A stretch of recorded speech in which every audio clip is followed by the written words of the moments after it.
on to our next dish. Tarin is going to cook another traditional Thai dish. Yes, so today we're cooking Larb gai. So gai, it means chicken in Thai. So the ingredients we have today is we've got some Thai purple mint here. That looks beautiful.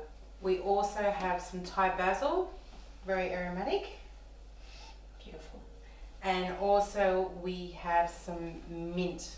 These are all freshly grown from the garden, but you can also buy these at the supermarket. We also have some Thai lemongrass here, already cut up. And to give that citrus of the bitterness, we also have some lemons as well as some limes.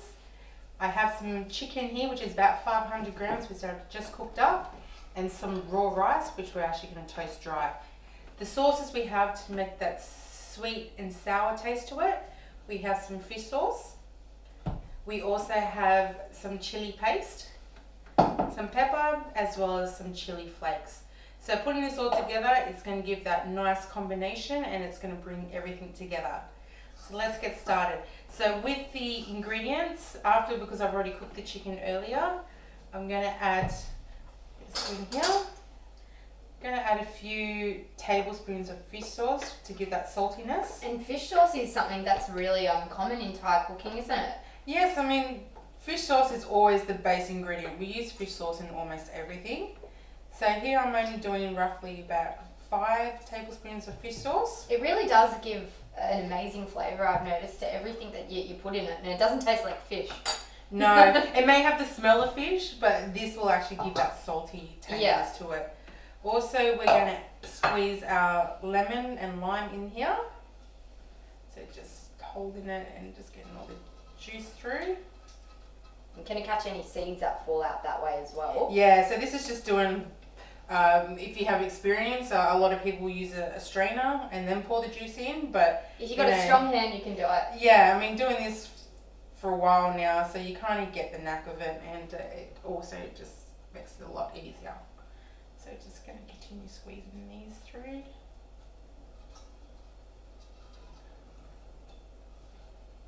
And limes actually have a lot of juice in them. You wouldn't think that they do, but yeah, I mean, I always find that they're a lot more juicy. Yeah, I mean, the difference between lemon and limes is like the lemon has a lighter fragrance, but the limes have more of a strong citrus smell to it. So here I'm just using probably like a whole lemon and a whole lime, which I've just cut in quarters, and it's just easier to squeeze them all through. So okay, next stage we have 500 grams of chicken mince. If you don't like chicken mince, you can use pork mince, duck mince, or even turkey mince to do the larb gai. So now I'm just going to add the 500 grams of meat to the pan. I'm removing the plastic bit off. Okay. So we have to make sure we keep breaking the chicken up, otherwise we're going to get big clumps. So we're just going to continue breaking the chicken and turning it at the same time. And this shouldn't take no more than 5 minutes, so we'll just get this on the way now. Okay, so now we're going to measure out our chili jam paste. So we would use roughly about a table to 2 tablespoons per 500 grams. Lovely. Yeah, no, these ones you can actually purchase from any Asian store or even your local supermarket. I always like to take a bit of the oil from the jam. Oh, the chili oil. Yeah, so it gives it that extra flavour. So now we're actually just going to mix this with the actual juice and fish sauce that we've added earlier. So we're just going to break it down. So this is more of a traditional dish in Thailand. So normally if you go to Thailand, they like to have it extremely hot. But seasoning with chili, that is optional with you. But we're actually going to add some additional chilies to this. So we're actually just breaking this all down, almost like a paste. And is this going to be like a salad dressing at the end, or? Yeah, no, I could say it's more like a citrus chili Thai dressing, I should say.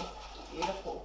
So as we're just mixing this down, if you don't mind giving me a hand, I'll get you to do that. I'd love to. I'm going to move on to the rice that I've actually just browned off. So it's just dry roasting the rice until it's golden brown. Put it in your mortar and pestle or a blender if you got one. And we're actually just going to grind it all up so it's more like a powder. And you wouldn't actually believe how good dry rice smells. Yeah, Dry roasted rice. I mean, you didn't know till later. No. I I said, what's that nice smell? And it's dry roasted rice. Yeah. So how are we going on with the dressing, I should say? How's that looking? What do you think? I think it needs just a little bit A more. little bit more? Yeah, and then Just break it up, break these little bits up even more? Yeah, and then once that's done, I think we will be ready to assemble our dish. Fantastic. Okay, so now we just finished our sauce, as well as I just finished grinding up the dry rice that we roasted earlier on. So what we're going to do now is add our 500 grams of chicken to the sauce.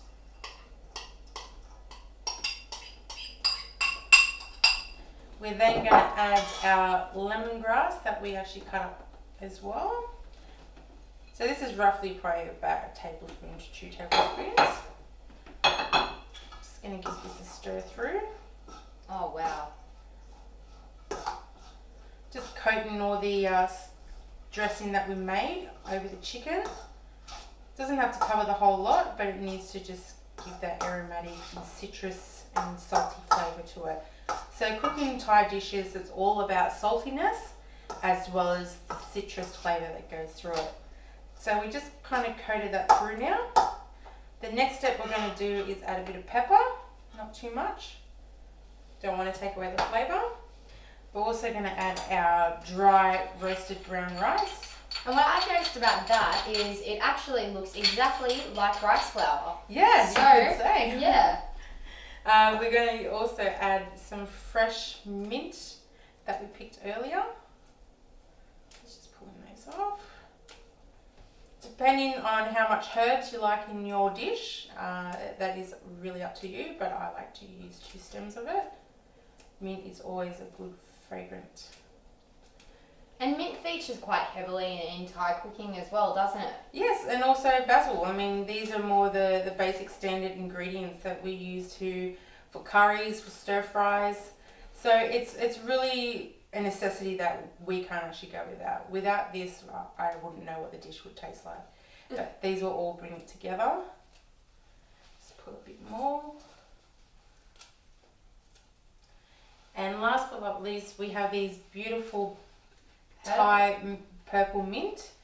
So these you can buy from your Asian grocer if you can't find them in your local supermarket. So we're just actually going to tear them. And they smell a bit different to regular mint. Yeah, these ones are more light in smell, not like the cousins where it's the smaller green ones that has a really strong flavour. So we're just going to rip a bit of that up. Also we're going to add is, depending on how you like your heat, we're going to add probably about, this will be roughly about half a tablespoon of chilli powder. What we do, we're just going to give this a mix through. So this is best served with rice. A lot of people tend to just eat it on its own, but steamed jasmine rice always does the trick. Okay, so now we've actually combined all of our ingredients together, and now we're ready to plate. Fantastic. And so you just serve this on a bed of steamed jasmine rice? Yeah, that's correct. I mean, a lot of people... Beautiful. You can have this with rice noodles, but the more traditional way is to actually serve it with some jasmine rice. Beautiful. So just a really nice sort of simple Thai dish. Anyone could really make this. Yeah, I mean, a lot of people wouldn't clarify this as a salad, but it's definitely a salad, and it's the A best salad way you to serve go with about it. rice. The best way to have a salad. Yeah, definitely. So this is our final dish, which is Larb, the traditional dish from Thailand. Hope you guys enjoy. And we're going to have fun eating it. See ya. Bye.